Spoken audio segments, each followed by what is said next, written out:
Vadodara 24 hours news ચેનલમાં આપનું સ્વાગત છે। જોઈએ આજના સમાચાર। હરણી નૌકા વિહાર દુર્ઘટના વળતર અંગે વડોદરા મહાનગરપાલિકાની કચેરી ખાતે સર્વપક્ષીય બેઠક મળવા પામી છે। મેયરની અધ્યક્ષતામાં મળેલા બેઠકમાં વિપક્ષ શાસકના સભાસદો વચ્ચે ચર્ચા ચાલી હતી। જોકે નિર્ણયનો ટોપલો ન્યાયતંત્ર ઉપર ઢોળ્યો હતો। મેયર પિંકી સોનીએ કહ્યું હતું કે કોર્ટના માર્ગદર્શનને આધારે પીડિતોને વળતર ચૂકવાશે। તમામ 76 સભાસદોની વળતર માટે લાગણી છે। બને તેટલી ઝડપથી વળતર ચૂકવાશે। વડોદરા મહાનગરપાલિકા નિર્ણય માટે સક્ષમ છે, પરંતુ વળતરમાં ક્ષતિ ન રહી જાય તેનું ધ્યાન રાખવું જોઈએ। અમારા સભાસદો બેઠા છે, અમારા વિરોધ પક્ષના નેતા બી બેઠા છે, ચર્ચા કરી રહ્યા છે। ચર્ચાના અંતે શું નિર્ણય થાય છે જોઈએ છે હમણાં। બાકી અમે તો અમારી રજૂઆત 50 લાખ પેલા પરિવારજનોને આપો એવી અમારી માંગણી છે। હવે એમાંથી જે સંયુક્ત બેઠકની અંદર જે નિર્ણય થાય એને પછી આપણે વિચારીશું કે આપણે કરવા જેવું છે કે નથી કરવા જેવું। પણ અમારા સભાસદો બેઠા છે, અમારા વિરોધ પક્ષના નેતા બી બેઠા છે, એટલે એ આવે પછી ખબર પડશે। આપણા જ પાર્ટીના જે એક કોર્પોરેટર છે તેઓ વોકઆઉટ કરી લીધું કે માનતા નથી વાત, તેમનું કહેવું છે। ના, તે વખતે તો ચર્ચા ચાલતી હતી। હવે ચર્ચાના અંતમાં શું નિર્ણય આવે છે એ જ જોવાનું હોય ને। ચર્ચા નારાજ તો બધા જ છે, નારાજગી તો બધાની જ હોય ને, કારણ કે નિર્દોષ બાળકો એમની હત્યા, માનવ સર્જિત હત્યા હોય તો દુઃખ બી હોય, સાથે સાથે એમના માટે એમને વળતર મળે, એમના પરિવારોને વળતર મળે એ વાતને લઈને અમે ધ્યાન કેન્દ્રિત કર્યું છે કે ભાઈ આવા લઠ્ઠાકાંડ આ શહેરમાં થયેલું તે વખતે કોર્પોરેશનને કંઈ લાગે વળગે નહીં, તોય છતાં બધા જેટલા લોકો ઓફ થઈ ગયેલા એમને બધાને આ જ કોર્પોરેશનમાં નોકરી બી આપી અને વળતર બી આપ્યું। એટલે કોર્પોરેશનને આપવું હોય તો કોઈ કાયદો લડતો નથી, પણ ના આપવું હોય તો બીજા બહાના બધા ઘણા છે। એટલે જોઈએ છે હવે ચર્ચાના અંતે શું થાય છે પછી આપીશું ઇન્ટરવ્યૂ। હરણી બોટકાંડના દુઃખદ ઘટના બાદ કોંગ્રેસ પક્ષની માંગણી હતી કે જે મૃતક બાળકો છે ને શિક્ષિકા છે એમના ફેમિલીઝને તાત્કાલિક કમ્પન્સેશન આપવું જોઈએ। કોર્ટના આદેશની રાહ જોવાની જરૂર નથી અને કોર્પોરેશને પોતાની રિસ્પોન્સિબિલિટી, નૈતિક જવાબદારી સમજી અને કમ્પન્સેશનની જાહેરાત કરવી જોઈએ। અને કમ્પન્સેશન પછી જે બી હરણી બોટકાંડમાં એસેટ્સ, હરણીની જે એસેટ્સ ડેવલપ થઈ છે મોટનાથ તલાવમાંથી, એમાંથી કમ્પન્સેટ થઈ શકે કાં તો એમાંથી રિકવર થાય।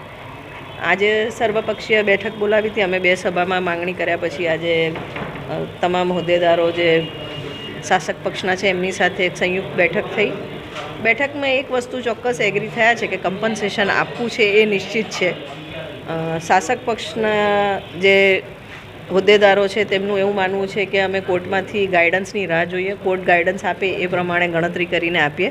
વેરેઝ કોંગ્રેસ પક્ષની એવી માંગણી છે કે કોર્ટનો ગાઈડન્સ કે કોર્ટનો જે બી આદેશ આવે એ શિરોમાન્યો રાખવાનો, પણ જો આપણે કમ્પન્સેટ કરવું હોય તો તાત્કાલિક કરવું જોઈએ। ફેમિલીઝને શાંત હોય, કશેક એક હાશકારો રહે અને એ તાત્કાલિક થવું જોઈએ।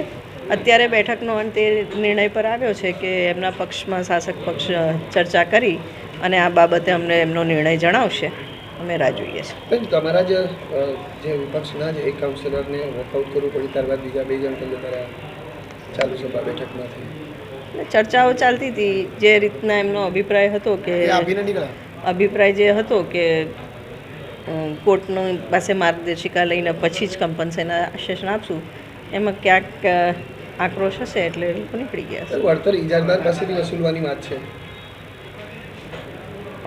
મોરબી કાંડમાં બી, મોરબી દુર્ઘટનામાં બી આ જ હતું, કોર્ટે કમ્પન્સેશન જાહેર કર્યું અને ઇજારદાર પાસેથી વસૂલ કર્યું।